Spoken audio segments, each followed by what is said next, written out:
আল্লাহ রাব্বুল আলামিন দুনিয়াতে অসংখ্য মাখলুকাত সৃষ্টি করেছেন। অসংখ্য মাখলুকাত আল্লাহ রাব্বুল আলামিনের জিকির করে, সিজদা করে, তাসবিহ তাহলিল পড়ে দুনিয়ার যত মাখলুকাত আল্লাহ তাআলা সৃষ্টি করেছেন, এই সমস্ত মাখলুকাত একমাত্র আল্লাহ রাব্বুল আলামিনের পায়ে সিজদা করে। কথা বলেন ঠিক কিনা? দুনিয়াতে যত মাখলুকাত আল্লাহ তাআলা সৃষ্টি করেছেন, সমস্ত মাখলুকাত একমাত্র আল্লাহ রাব্বুল আলামিনের জিকির করে, আল্লাহ রাব্বুল আলামিনের তাসবিহ তাহলিল পড়ে। আল্লাহ রাব্বুল আলামিন দুনিয়ার কোনো মাখলুকাতের নামে কিন্তু কোনো গুণগান করেন নাই, কোনো ইবাদত বন্দেগী করে নাই। কোনো মাখলুকাতের নামে আল্লাহ রাব্বুল আলামিন কিন্তু তাসবিহ তাহলিল পড়ে নাই। কেনই বা করবে? কারণ দুনিয়ার সমস্ত সব কিছু যা কিছু আছে, এই সব কিছু যিনি সৃষ্টি করেছেন তিনি হলেন আপনার আমার মহান মালিক আল্লাহ। এই জন্য দুনিয়ার যত মাখলুকাত আল্লাহ তাআলা সৃষ্টি করেছেন, এই সমস্ত মাখলুকাত আল্লাহ রাব্বুল আলামিনের ইবাদত বন্দেগী করে, আল্লাহ তাআলার পায়ে সিজদা করে, আল্লাহ তাআলার গুণগান গায়, আল্লাহ তাআলার গোলামি করে, তাসবিহ তাহলিল পাঠ করে। কিন্তু আল্লাহ রাব্বুল আলামিন দুনিয়ার কোনো মাখলুকাতের নামে ইবাদত বন্দেগী করে না, বা ভবিষ্যতে কোনোদিন করবেও না। আমার আল্লাহ রাব্বুল আলামিন তার প্রিয় হাবিব নবী মুহাম্মদুর রাসূলুল্লাহ সাল্লাল্লাহু আলাইহি ওয়াসাল্লামকে বলেন, ও আমার হাবিব, আমি দুনিয়ার কোনো মাখলুকাতের নামে দুরূদ শরীফ পাঠ করি না, তাসবিহ তাহলিল পড়ি না, কিন্তু আপনি জেনে রাখেন আমি কিন্তু আপনার উপর দুরূদ পাঠ করি। আওয়াজ দেয়া বলেন না সুবহানাল্লাহ। আল্লাহ রাব্বুল আলামিন বলেন, আমার হাবিব দুনিয়ার কোনো মাখলুকাতের নামে আমি তাসবিহ তাহলিল পড়ি না, ইবাদত বন্দেগী করি না, কিন্তু হাবিব আমি কিন্তু আল্লাহ তাআলা আপনার উপর দুরূদ পাঠ করি, অন্য কারণ আমি দুরূদ পড়ি না। শুধু আমি আল্লাহ তাআলা আপনার আমি দুরূদ পড়ি তাই নয়, আল্লাহ রাব্বুল আলামিন কুরআনুল কারীমের ভিতরে বলেন, ইন্নাল্লাহা ওয়া মালাইকাতাহু ইউসাল্লুনা আলান নবী। আল্লাহ রাব্বুল আলামিন বলেন, আমি আপনার উপর দুরূদ পাঠ করি, এখানেই শেষ নয়, আমার যত ফেরেশতা রয়েছে সমস্ত ফেরেশতা কুল আপনার উপর দুরূদ পাঠ করে। আওয়াজ দিয়ে বলেন না সুবহানাল্লাহ।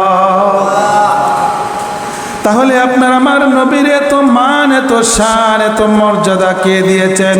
আল্লাহ। দুনিয়ার কোনো মাখলুকাতের নামে আল্লাহ তাআলা কিন্তু ইবাদত বন্দেগী করে না, কারণ আমি তাসবিহ তাহলিল পড়ি না। কিন্তু মহান আল্লাহ রাব্বুল আলামিন আপনার আমার প্রিয় নবী মুহাম্মদুর রাসূলুল্লাহ সাল্লাল্লাহু আলাইহি ওয়াসাল্লামের উপর তার ফেরেশতা সহ দুরূদ পাঠ করে। তাহলে সেই নবীর শান, মান, মর্যাদা কম না বেশি? আল্লাহ রাব্বুল আলামিন সেই নবী মুহাম্মদুর রাসূলুল্লাহ সাল্লাল্লাহু আলাইহি ওয়াসাল্লামকে দুনিয়াতে পাঠাবেন। দুনিয়ার কোনো সাধারণ মানুষের মাধ্যমে আল্লাহ তাআলা দুনিয়াতে পাঠাবেন না। দুনিয়ার কোনো সাধারণ মায়ের গর্ভে আল্লাহ রাব্বুল আলামিন তার প্রিয় হাবিবকে দুনিয়াতে পাঠাবেন না। আল্লাহ রাব্বুল আলামিন তার প্রিয় হাবিব মুহাম্মদুর রাসূলুল্লাহ সাল্লাল্লাহু আলাইহি ওয়াসাল্লাম দুনিয়ার উচ্চ বংশ মর্যাদার ভিতরেই আল্লাহ তাআলা তার প্রিয় হাবিবকে দুনিয়াতে পাঠাবেন। ঠিক কিনা বলেন? আপনার আমার নবী, আপনার আমার প্রিয় নবী মুহাম্মদুর রাসূলুল্লাহ সাল্লাল্লাহু আলাইহি ওয়াসাল্লাম দুনিয়ার কোনো সাধারণ মানুষ নয়, দুনিয়ার কোনো সাধারণ মানুষের মতো নয়, তিনি হলেন দুজানের সরদার নবী মুহাম্মদুর রাসূলুল্লাহ। সুতরাং এত বড় বাদশাহী সাধারণ কোনো মানুষের মাধ্যমে দুনিয়াতে আসতে পারে? কখনোই নয়। আল্লাহ রাব্বুল আলামিন তার প্রিয় হাবিব মুহাম্মদুর রাসূলুল্লাহ সাল্লাল্লাহু আলাইহি ওয়াসাল্লামকে দুনিয়াতে পাঠাবেন।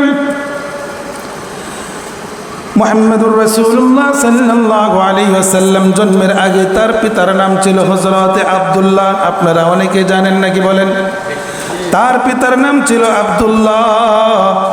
আব্দুল্লাহর পিতার নাম ছিল আব্দুল মুত্তালিব, ঠিক কিনা বলেন? আব্দুল মুত্তালিবের পুত্র আব্দুল্লাহ।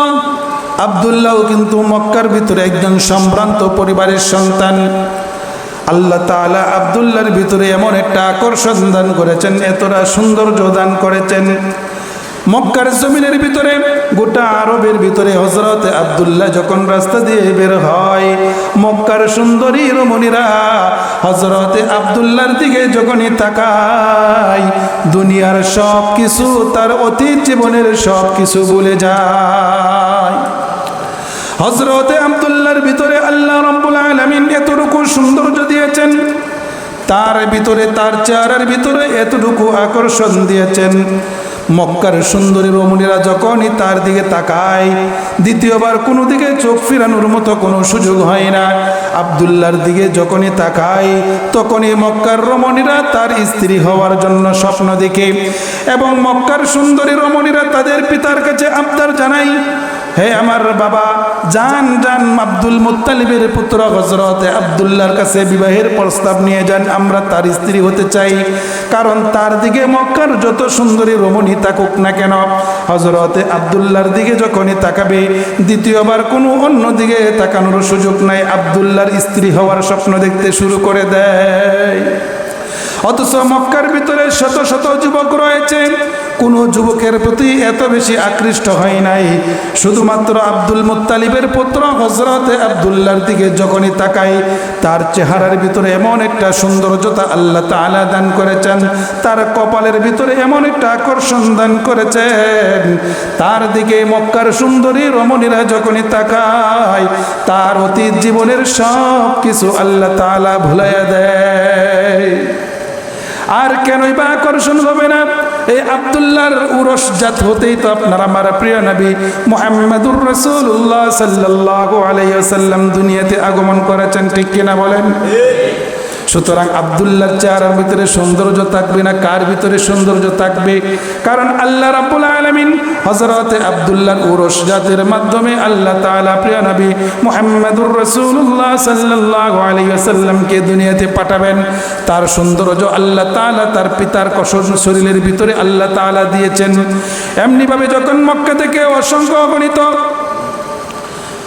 রমণীরা তাদের বিবাহের প্রস্তাব দেওয়ার জন্য আব্দুল মুত্তালিবের বাড়িতে যায়, আব্দুল মুত্তালিব রাগান্বিত হয়ে যায়, হে মক্কার যুবক, হে মক্কার মানুষ, তোমাদের কি হইল? মক্কার ভিতরেতে আরো অসংখ্য অগণিত যুবক রয়েছে, তোমরা আমার যুবকের পিছনে কেন লাগলে? এবার মক্কার সুন্দরী নারীরা বলে, আব্দুল মুত্তালিব, ভালো করে শুনে নেন, আপনার সন্তানের চেহারার ভিতরে এত সুন্দর একটা আকর্ষণ রয়েছে, তার কপালের দিকে যখনই তাকানো হয়, দুনিয়ার সব কিছু ভুলে যায়, শুধুমাত্র তার স্ত্রী হওয়ার স্বপ্ন দেখি। এমনিভাবে আল্লাহ রাব্বুল আলামিন হযরতে আমিনার সঙ্গে তার বিবাহ বন্ধনে আবদ্ধ হয়ে যায়। কার সাথে বিবাহ হয়? হযরতে আমিনার সঙ্গে হযরতে আব্দুল্লাহর বিবাহ বন্ধনে আবদ্ধ হয়ে যায়। আব্দুল্লাহ 3 দিন পর্যন্ত ঘর থেকে বের হয় না। হযরতে আব্দুল্লাহ যখন 3 দিন পর ঘর থেকে বাইর হয়, মক্কার সুন্দরী রমণীরা একে অপরকে খবর দিতে তাই, এই শুনছো নাকি আব্দুল্লাহ ঘর থেকে বাইর হয়েছে, চলো চলো আমরা সবাই একটু আব্দুল্লাহকে দেখে আসি। যার চেহারা না দেখলে আমাদের ঘুম হতো না, যার চেহারা দেখলে আমাদের মনের মধ্যে শান্তি আসতো, তাকে সে নাকি ঘর থেকে বাইর হয়েছে, চলো আমরা একটু আব্দুল্লাহকে দেখে আসি। মক্কার সুন্দরী রমণীরা যখন আব্দুল্লাহকে দেখার জন্য বাইর হয়, রাস্তার মধ্যে যখন আব্দুল্লাহর সঙ্গে দেখা হয়ে যায়, ওই সুন্দরী রমণীরা আব্দুল্লাহর দিকে একবার তাকানোর পর দ্বিতীয়বার আর তাকায় না। হযরত আব্দুল্লাহ বিষয়টা বুঝতে পারলেন, ডাক দিয়ে বললেন, হে মক্কার রমণীরা, তোমাদের কি এমন হইল? তোমরা আমার সাথে কেন এমন ব্যবহার করতেছো? আমি বিবাহ করার পূর্বে আমাকে দেখার জন্য তোমরা সিরিয়াল ধরে দাঁড়িয়ে থাকতে, আজকে বিবাহের পর আমি ঘর থেকে বাইর হইলাম, তোমরা আমার দিকে একবার তাকানোর পর কেন আমার দিকে দ্বিতীয়বার তাকাও না? মক্কার সুন্দরী রমণীরা বলেন, হে আব্দুল্লাহ, তুমি ভালো করে শুনে রাখো, বিবাহের পূর্বে তোমার ভিতরে যতটুকু সৌন্দর্য ছিল, তোমার চেহারার ভিতরে যেমন একটা সুন্দর আকর্ষণ ছিল, বিবাহের পর তোমার ভিতরে এই সৌন্দর্য আর আমরা খুঁজে পাই না। আর এই সৌন্দর্য পাবেই বা কোথা থেকে? আল্লাহ রাব্বুল আলামিন হযরতে আব্দুল্লাহর মাধ্যমে তার বিবি হযরতে আমিনার গর্ভে চলে গিয়েছে। আওয়াজ দিয়ে বলেন না সুবহানাল্লাহ। আব্দুল্লাহর ভিতরে যে চেহারা সৌন্দর্যতা ছিল, যে আকর্ষণ ছিল, সেই আকর্ষণ সৌন্দর্যতা বিভাগের মাধ্যমে হযরতে আমিনার গর্ভে হযরত মুহাম্মদুর রাসূলুল্লাহ সাল্লাল্লাহু আলাইহি ওয়াসাল্লাম তার গর্ভে চলে গিয়েছে।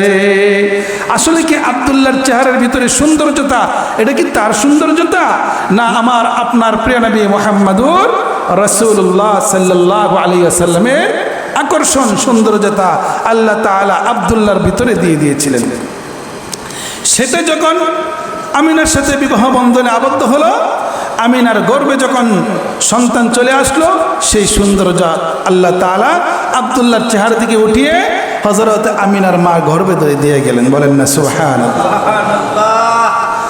হযরত আমিনার সঙ্গে যখন বিবাহ বন্ধনে আবদ্ধ হয়ে হযরত আমিনা গর্ভবতী হয়ে গেলেন, তার গর্ভে সন্তান চলে আসলেন। দিন যখন সামনে যাইতেছে হযরত আব্দুল্লাহ ব্যবসা বাণিজ্যের জন্য সিরিয়ার দিকে রওনা হইলেন। কিছুদিন যাওয়ার পর সিরিয়ার দিকে রওনা হইলেন। প্রতিমধ্যে হঠাৎ করে খবর আসলো, হে হযরত আমিনা, শুনছনি তোমার স্বামী আল্লাহ রাব্বুল আলামিনের ডাকে দুনিয়া থেকে চলে গিয়েছে। হযরত আমিনার গর্ভে সবেমাত্র 6 মাস বয়স বাচ্চার। 6 মাস বয়স যখন বাচ্চা তার আমিনা, হযরত আমিনার গর্ভে সন্তান। এমন সময় হযরত আব্দুল্লাহ দুনিয়া থেকে আল্লাহ তাআলা নিয়ে গেলেন। একটা বিষয় খেয়াল করবেন, দুনিয়াতে আমাদের সমাজের ভিতর হোক, যেখানে হোক, একজন গর্ভবতী স্ত্রী যখন তার পেটে সন্তান থাকা অবস্থায় তার স্বামী দুনিয়া থেকে চলে যায়, ইন্তিকাল করে, তাহলে এর মতো অসহায় দুনিয়াতে আর কোনো মহিলা হতে পারে না। কথা বলেন ঠিক কিনা? ঠিক তদ্রূপভাবে হযরত আমিনা এমন অসহায়ত্ব হয়ে গেলেন, তিনি বসে বসে একা একা চিন্তা করতে লাগলেন, কে আমার সন্তানকে নিয়ে খেলাধুলা করবে, কে আমার সন্তানকে নিয়ে খেলনা কিনে দিবে, কে সন্তানকে নিয়ে মাঠে খেলাধুলা করবে। এমনইভাবে অনেকভাবে কথা বলি করতে লাগলো। এমনিভাবে তাৎকালীন মক্কার ভিতরে এমন একটা প্রথাও চালু ছিল, তার নিয়ম চালু ছিল, কোনো স্ত্রীর স্বামী যদি ইন্তিকাল করে 1 বছর পর্যন্ত ওই স্ত্রী কোনো সুগন্ধি ব্যবহার করতে পারবে না, সাজগুজ করতে পারবে না। ঠিক তদ্রূপভাবে হযরত আব্দুল্লাহ যে বংশের ছিল, সেই বংশের ছিল সম্ভ্রান্ত বংশের পরিবার। হযরত আব্দুল্লাহ ইন্তিকাল করে ফেললেন। হযরত আমিনার এবার তার এই প্রথাগুলো চালু ছিল যে কোনো স্বামী যদি মারা যায়, ওই স্ত্রী 1 বছর পর্যন্ত কোনো সুগন্ধি ব্যবহার করতে পারবে না। হযরত আমিনা যখন ঘরের কাজের জন্য ঘর থেকে বাইরে যায়, মক্কার রাস্তায় যখন হাঁটাচলা করে, মক্কার সুন্দরী ছোট ছোট বাচ্চারা এবং কি নারী মহিলারা হযরত আমিনার পিছে পিছে লাইন ধরতে শুরু করে। কারণ হযরত আমিনার শরীর থেকে এত সুন্দর ঘ্রাণ বের হয়, এত সুন্দর সুঘ্রাণ বের হয়, মক্কার সম্ভ্রান্ত পরিবার তাদের নাকেও এত সুন্দর সুঘ্রাণ কোনোদিন পায় নাই। আমিনা যেদিকে যায় তার পিছে পিছে মহিলারা লাইন ধরে, বাচ্চারা লাইন ধরে। রাস্তার পাশে দাঁড়িয়ে থেকে হযরত আমিনার শরীর থেকে এত সুন্দর সুঘ্রাণ বের হয়। সবাই মনে করছে ব্যাপারটা কি, গত কিছুদিন পূর্বে তার স্বামী মারা গেল, আর 1 বছর পর্যন্ত যেহেতু নিয়ম ছিল সুগন্ধি ব্যবহার করতে পারবে না, তাহলে হযরত আমিনা এত সুন্দর সুগন্ধি কোথায় পাইল, আর এখনই বা কেন সে সুগন্ধি ব্যবহার করে রাস্তায় চলাফেরা করে। এমনকি কিছু কুটনা মহিলা হযরত আব্দুল মুত্তালিব তার কাছে, অর্থাৎ হযরত আমিনার শ্বশুরের কাছে নালিশ করল। এমন কুটনা মহিলা কিন্তু আমাদের সমাজের ভিতরেও আছে না নাই? এমন কুটনা পুরুষও কিন্তু আমাদের সমাজের ভিতরে আছে না নাই? কোনো কাম নাই, কাজ নাই, অহেতুক অনর্থক মানুষের ভিতরে একে অপরের ভিতরে ঝগড়াঝাটি লাগায়া দেয়, ঠিক কিনা বলেন? ঠিক তদ্রূপভাবে হযরত আমিনার মান সম্মান নষ্ট করার জন্য হযরত আব্দুল মুত্তালিবের কাছে নালিশ করে, হে আব্দুল মুত্তালিব, আপনার সন্তান কিছুদিন পূর্বে ইন্তিকাল করেছে, আর আপনার পুত্রবধূ এত সুন্দর সুঘ্রাণ সুগন্ধি ব্যবহার করে রাস্তায় বের হয়। রাস্তার মানুষগুলা তার কাছ থেকে সুগন্ধি নেওয়ার জন্য রাস্তায় লাইন ধরিয়ে দাঁড়িয়ে থাকে। এমন নালিশ যখন হযরত আব্দুল মুত্তালিবের কাছে আসলো, আব্দুল মুত্তালিব তার স্ত্রীকে নিয়ে পরামর্শ করলেন কি করা যায়। পুত্রবধূর ব্যাপারে তো অনেক নালিশ আসতে শুরু করলো। এবার দুইজনে পরামর্শ করতে লাগলেন। সবেমাত্র পুত্রবধূ বিধবা হয়েছে, তাকে তার গর্ভে সন্তানও রয়েছে, সুতরাং তাকে কিছু বললে হয়তো মন খারাপ করতে পারে, কষ্ট পাইতে পারে। তার জন্য দুইজনে পরামর্শ করে হযরত আমিনাকে ডাকলেন, হে আমিনা তুমি এইদিকে আসো। যখনই ঘরের ভিতরে প্রবেশ করলেন, হযরতে আব্দুল মুত্তালিব ঘরের দরজাটা লাগাইয়া দিলেন। আব্দুল মুত্তালিব বলেন, হে আমিনা তুমি কি আমার মা আমাদের মান সম্মান নষ্ট করতে চাও? আমরা সম্ভ্রান্ত বংশের পরিবার, আমাদের সমাজের ভিতরে একটা নিয়ম আছে যে কোনো স্বামী যদি মারা যায় ওই স্ত্রী 1 বছর পর্যন্ত কোনো সুগন্ধি ব্যবহার করতে পারবে না। কিন্তু মক্কার মানুষ তোমার ব্যাপারে আমার কাছে অনেক নালিশ করে, তুমি নাকি অনেক দামি সুগন্ধি ব্যবহার করে রাস্তাঘাটে বের হও। হযরত আমিনা বলে, আব্বাজান না না, আমি কোনোদিন সুগন্ধি ব্যবহার করি নাই, আমি কোনোদিন মক্কার বাজার থেকে সুগন্ধি কিনেও আনি নাই। আমার গর্ভে যেদিন থেকে সন্তান আসছে, আমার গর্ভে সন্তান আসার পর থেকে আমি যেখান দিকে যাই আমার শরীর থেকে সুগন্ধি বের হয়। বলেন না সুবহানাল্লাহ। আমি যদি আমার থুথু মাটিতে নিক্ষেপ করি, সেই থুথু থেকেও আমার সুগন্ধি বের হয়। সুতরাং আমি মক্কার বাজার থেকে কখনো সুগন্ধি ব্যবহার করি না। আপনাদের বংশের মান সম্মান আমি কখনো নষ্ট করি না, নষ্ট করতেও দিব না। তা এমনি হযরতে আব্দুল মুত্তালিবের স্ত্রী এবার বলে, এই জন্য তো তুমি যখন গোসলখানা থেকে গোসল করে বের হও, তখন গোসলখানার ভিতরে যখন আমি প্রবেশ করি, ওই গোসলখানার ভিতরে সুগন্ধি মাধ্যমে ভরপুর হয়ে থাকে। বলেন না সুবহানাল্লাহ। হযরতে আমিনার গর্ভে কার সন্তান? হযরতে আব্দুল্লাহর সন্তান। এমনিভাবে হযরতে আমিনা ডাক দিয়ে বললেন, আব্বাজান গত কিছুদিন পূর্বে আমি যখন মনক্ষুণ্ণ হয়ে ঘরের মধ্যে বসে রইলাম, আমি মনে মনে চিন্তা করতে লাগলাম, আমার সন্তান যখন প্রসব হবে, আমার সন্তানের বাবা নাই, আমার সন্তানকে কে খেলা করতে নিয়ে যাবে, আমার সন্তানকে খেলনা কিনে দেবে, কে খেলবে? এমনিভাবে যখন ঘরে বসে আমি কান্নাকাটি করতেছিলাম, এমন সময় হঠাৎ করে হযরতে জিবরাইল আলাইহিস সালাতু ওয়াস সালাম আমার ঘরে প্রবেশ করলেন। জিবরাইল এসে ডাক দিয়ে বললেন, হে হযরতে আমিনা কি এমন হয়েছে, তুমি কান্না করতেছো? আপনি কান্না করেন কেন? আমিনা বললেন, আমি কান্না করতেছি মনের দুঃখে, আমার মনের কষ্টে, কারণ আমার গর্ভে সবেমাত্র 6 মাস বয়স সন্তানের বাবাটা মারা গেল। আমার সন্তান জন্ম হওয়ার পর আমার সন্তানকে কে খেলনা কিনে দিবে, আমার সন্তানকে কে মাঠে খেলা করতে নিয়ে যাবে? হযরতে জিবরাইল ডাক দিয়ে বললেন, হে আমিনা চিন্তা করবেন না, আপনি চিন্তা করবেন না, কারণ আপনার গর্ভে যেই সন্তানটা রয়েছে এটা দুনিয়ার কোনো সাধারণ সন্তান নয়, এটা দুনিয়ার কোনো সাধারণ মানুষ নয়। আপনার গর্ভে যে সন্তান রয়েছে তিনি হলেন ওমা আরসালনাকা ইল্লা রাহমাতাল লিল আলামিন। আমিনার গর্ভে কে? আপনার আমার নবী, প্রিয় নবী মুহাম্মদুর রাসূলুল্লাহ সাল্লাল্লাহু আলাইহি ওয়াসাল্লাম।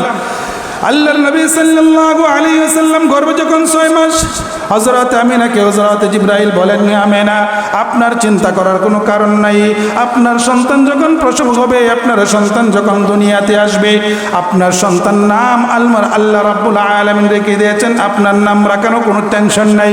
হযরত আমিনা বলে, হে জিবরাইল আমার সন্তানের নাম কি হবে? জিবরাইল আলাইহিস সালাতু ওয়াস সালাম বলেন, হযরত আমিনা আমার আল্লাহ রাব্বুল আলামিন তার নামের সাথে নাম মিলাইয়া আল্লাহ রাব্বুল আলামিন নাম রেখে দিয়েছেন মুহাম্মাদুর রাসূলুল্লাহ সাল্লাল্লাহু আলাইহি ওয়াসাল্লাম। হযরত আমিনা বলেন, তো আমার সন্তানের সাথে কে খেলনা কিনে দেবে, আমার সন্তানকে খেলাধুলা করবে?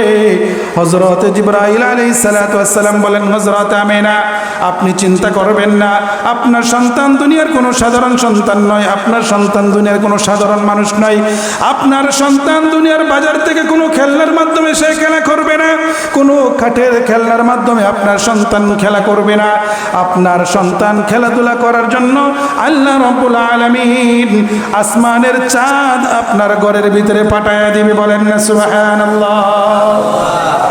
আল্লাহ রাব্বুল আলামিন হযরত আমিনাকে এমনইভাবে সান্ত্বনা দিতে লাগলেন। শুধু তাই নয়, হযরত আমিনা বললেন, আব্বাজান, আমি যখন মক্কার মরুভূমি দিয়ে যখন হেঁটে যাই, মক্কার মরুভূমির ভিতরে যখন ওই উত্তপ্ত পাথরগুলো আছে, ওই পাথরগুলোর ভিতরে যখন আমি গর্ভে সন্তান আসার আগে যখন পাড়া পড়তো, আমার পায়ের নিচের মধ্যে পড়তো, তখন ওই পাথরগুলা আমার কাছে অনেক উত্তপ্ত গরম মনে হতো। কিন্তু যেদিন থেকে আমার গর্ভে সন্তান আসলো, আমার গর্ভে সন্তান আসার পর থেকে ওই পাথরগুলার মধ্যে যখন পাড়া দেই, ওই পাথরগুলা আমাকে সালাম দিতে শুরু করে আর ডাক দিয়ে বলে, হে আমিনা, তুমি জানো তোমার গর্ভে কে? হযরত আমিনা বলেন, না, আমি জানি না।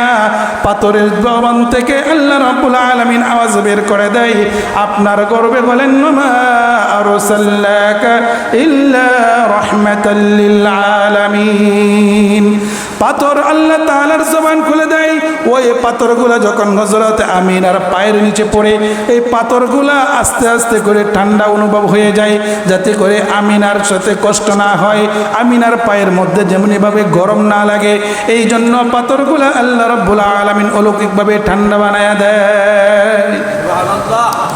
শুধু তাই নয়, হযরত আমিনা তার আব্বাজানকে বলে, ও আব্বাজান, শুধু তাই নয়, আমি যখন রাস্তা দিয়ে হাইটা যাই, রাস্তার বৃক্ষগুলা আমাকে সালাম দেয় আর বলে, হে আমিনা, আপনার গর্বে কে, আপনি কি জানেন? হযরত আমিনা বলে, না, আমি জানি না, তোমরাই বলো আমার গর্বে কে। ওই গাছের বৃক্ষ থেকে আওয়াজ আসে, আপনার গর্বে রাহমাতুল লিল আলামিন। তাহলে আপনার আমার নবীর শান মান মর্যাদা আছে না নাই? শুধু তাই নয়, হযরত আমিনা যখন কুফের থেকে পানি আনার জন্য যাইতেন, ওই কূপের পানিগুলা যখন আমিনা পানির জন্য যাইতেন, কূপের পানিগুলা আস্তে আস্তে উপরের দিকে চলে আসতো। কূপের পানি উপরে থাকে না নিচে থাকে? হযরত আমিনা নিচ থেকে পানি তুলতে কষ্ট হবে বিদায় ওই পানিগুলার জবান খুলে যায়। হে আমিনা, আপনি যখন পানি আসানোর জন্য আসবেন, আপনি আসার সাথে সাথেই আমরা উপরের দিকে চলে আসব, আর আপনি তাড়াহুড়া করে আপনার পাতিলগুলা ভরে নেবেন, কারণ আপনার গর্বে রাহমাতুল লিল আলামিন। আপনি কষ্ট করে কূপ থেকে পানি তুলবেন, এটা আমরা পানির জন্য বেয়াদবি হয়ে যাবে। এই জন্য হযরত আমিনা যখন কূপের কাছে পানির জন্য যাইতেন, কূপের পানিগুলো আস্তে আস্তে করে উপরের দিকে চলে আসতো।